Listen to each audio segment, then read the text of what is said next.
just go over a little bit about the parts and bits and controls that we have on the Waszp. So if you want to kind of shift around to this guy, we'll go over it. So obviously we have the tiller. Works just like any other tiller, push and pull, right? But one special thing, what this does is whenever you're flying, you need to kind of control how you're flying, because that regulates your speed, your height, your pitch. So on the tiller, if you look at the back pin there on the top, we're gonna just twist it like this, and we can see that it's moving. Do any of you have a guess of what that's gonna do to the boat while you're flying? Pitch? Yep. So what this does, whenever the rudder is down all the way, it's gonna move the T fore and aft, which regulates how much lift or lack of lift you put on the rudder. And that's going to translate into bow down or bow up. So whenever you're, let's say, on a reach or really kind of footing, you're going to want to go a little bow down, because you're going to have an increase of speed, which means your main foil is going to be, you're obviously going to be going faster, so you need less lift, right? So it's just like in an airplane, whenever they have the flaps down, they're going slow to take off, and then once you get going fast, you retract them a little bit. Okay, so that'll work just like that. Next, we got the main sheet. Pretty self-explanatory. It's set up just like a laser, as you can see, 4-to-1, in, out. One important thing whenever we do get in the boats later is whenever you get back into the boat, whether it be from the coach boat, after you flip, always go for the main sheet first. So the tiller can be, wherever it is.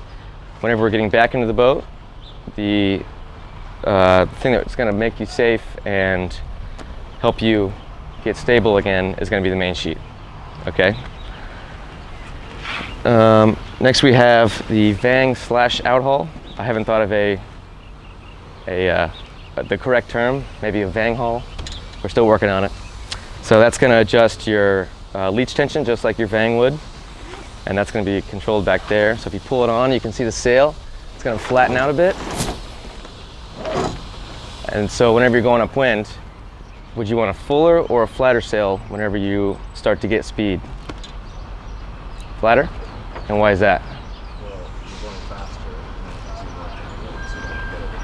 and Yep, exactly. So that, and also with a flatter sail, you're going to have less drag.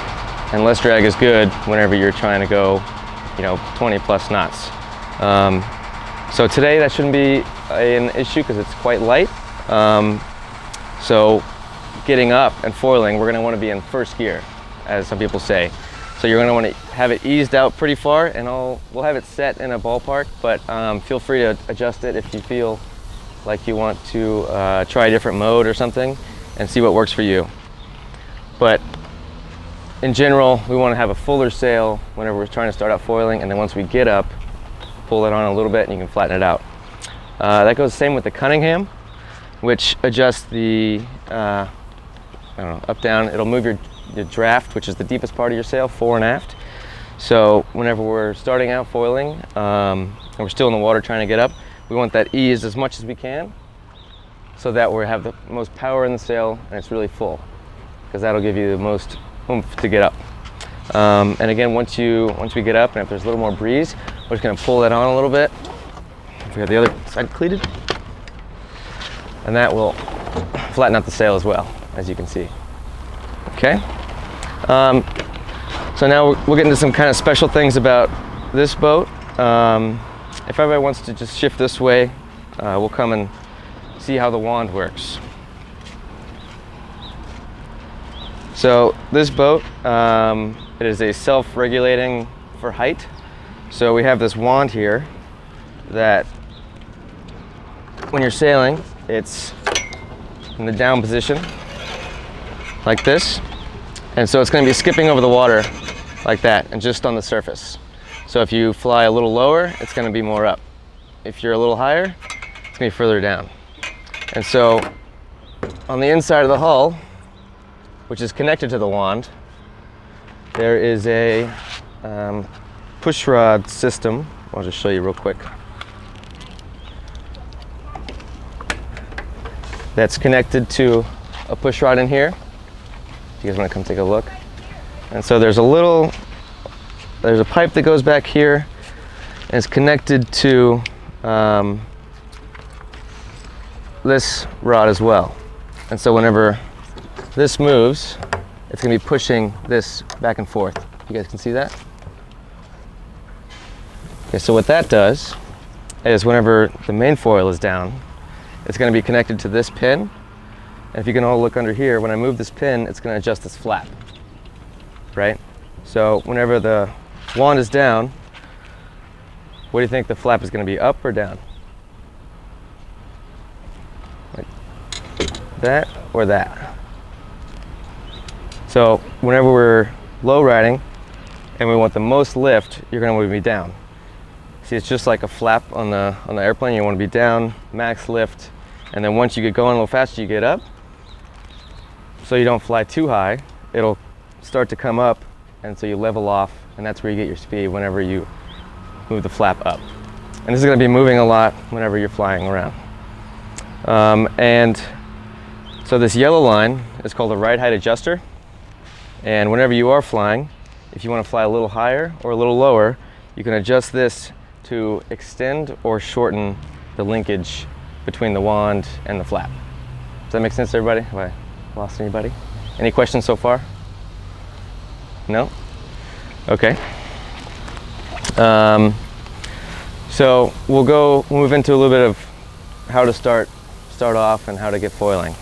So first thing we want to do is when you get into the boat, we're going to be dropping off from a coach boat. And this is important whenever we come up to the coach boat, or whenever the coach boat comes up to you, it's going to be important to get the leeward wing resting in the water with the windward wing up. So then the coach boat can come under and help you guys out, right? Or get you on and off. So the first thing we need to do whenever we get into the boat is trim in and go at an upwind angle so that the leeward wing is in the water, and you can just sit there and sail. That's kind of your safe mode. This is what we do whenever we drink water or kind of chill out a little bit in between races. So it's going to be important to kind of find that balance to where you can sit on the wing and have the leeward wing in the water and just kind of going upwind. So whenever we want to start foiling after that, you're going to ease a little bit, bear away, and the best angle for getting up on the foil is kind of a beam reach. I'm sure you guys all know what that is. And so that's kind of 90 degrees to the wind, and that's going to be your power zone. So whenever we start to go foil, you're going to want to get the boat flat. The key is to increase speed, not to try and pump it up. So just in general, whenever we have a laser sailor versus a skiff sailor, the laser sailor is going to want to try and hike it down and pump it up and try and get up on the foils like that. That's the incorrect way. And it's just a tendency that you've learned through your previous sailing. Skiff sailors have a little bit of easier time because they just rock the boat over a little bit and they accelerate first, and then the boat will it'll feel like magic and it'll just come up. Jorge has a really good technique of whenever you get comfortable and you're going faster and faster, just hold your breath and don't do anything. Just sit there. Don't blink. And then whenever you turn blue, you can breathe again. And then you'll be up and you won't even know it. And it's hilarious.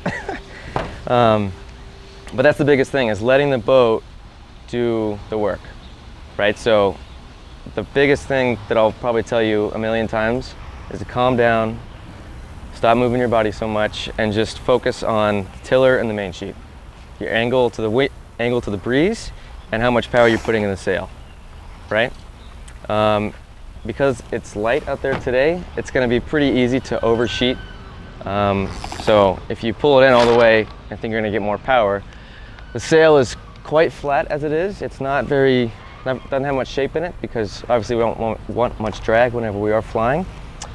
So it's very easy to stall. And you guys know what happens whenever an airplane stalls? You crash, right? It's the same thing here, except you just won't get on the foil. You'll just kind of be slow and kind of a little tipsy because you don't have any flow, anything to push against. Whenever we are trying to get on the foil, and getting in. We want to be sitting with our forward hip somewhere next to this grommet. This is a good spot. Too far back, you're going to do a wheelie. Too far forward, and you'll dig the bow a little too much. A couple things, whenever you're moving around the boat, it's going to feel very teeter-totter. There's only a small section of hull, and these wings are not that good at stabilizing you because they're obviously need to be out of the water for less drag. So it's going to feel quite different to start with. A couple things that we can use that this boat has is the noodle, which is just your standard issue pool noodle. You can find them at any birthday. And that's going to be a good place to put your foot and to push against. And then the Harken strap to help yourself as well. Whenever we are in that upwind resting position, it's going to be important to, if you can, if there's enough breeze out there, to have your butt somewhere on the rail or just inside on the flotation device here. So I usually like to have my forward foot in the strap and the back foot either on the strap or on the noodle. And so that's going to be the best way to being able to adjust your body quickly whenever the boat is going to want to go back and forth. So yeah, do you have anything else to add? Yeah, Any other? Something, you need to have a minimum of speed because that's the flow of water that goes around your wings, and that's what's going to make you up. So this boat starts foiling at around 7.5 knots of speed. So you just need to, once you're going, you start doing that relaxed, chill position that Reed said, and you start accelerating the boat, but you need to reach that point of speed. So always try to go faster, do whatever you can to get faster, and then the boat will go up. So it's not about pointing high, it's not about trimming in, it's the opposite. It's like bearing away, easing the sheet, finding your fastest angle. And that's when you reach 7.5 knots of speed, it goes up. Thank you. Another thing, whenever we are, I might tell you to tack at some point because you're about to hit an island or a bigger piece of land. Always, just like in the laser and a 420, you lead with the tiller. This foil will be out of the way, but it'll go just behind the main sheet there, and you go through that first, and then just follow it with your body. It's really important to try and stay off your butt in this boat. I'm on my knee and a foot or 2 feet. It's going to feel a little tricky at first because you're not going to know where to put your feet and everything, but just trust yourself and use your balance because you guys will get it, I'm sure, very quickly. But another thing is don't get frustrated with the boat. You know, the only thing keeping the boat from foiling is pretty much us, right? Because by itself it would want to foil, but You will see. Yeah. Sometimes you will just Yeah. fall out of the boat, and the boat is like foiling beautifully by itself, just going. So it's like, oh, if I'm not on boat, it's perfect. Yep. Yep. So any questions about that? So we'll check the breeze in the next couple minutes. And does everybody have a life jacket, shoes? It's suggested that you wear shoes, but not mandatory. If the breeze picks up a little bit, we'll put some helmets on. But right now, since it's hot and light, we'll stick to just hats if you want. Probably when you go on the boat, it's a good option not to wear your sunglasses, or if you're wearing your favorite hat, probably don't wear that either, because it can get away from you pretty quickly whenever you crash. So it's 11 o'clock now. What do you think? Go out in the next 30 minutes? Can you guys be ready? Yeah. Okay. Cool.